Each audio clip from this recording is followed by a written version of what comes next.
速腾这室外温度传感器已经到货啊。介绍了，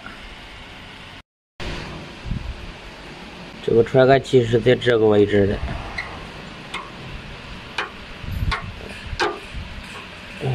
这的好了啊，这的掉不了了。现在打开电话开关看一眼，这温度也显示了啊，台灯也灭了。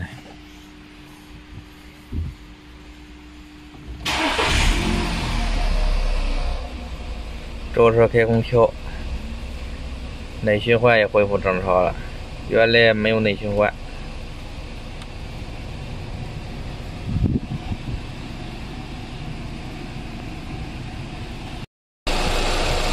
都可以了啊，复原。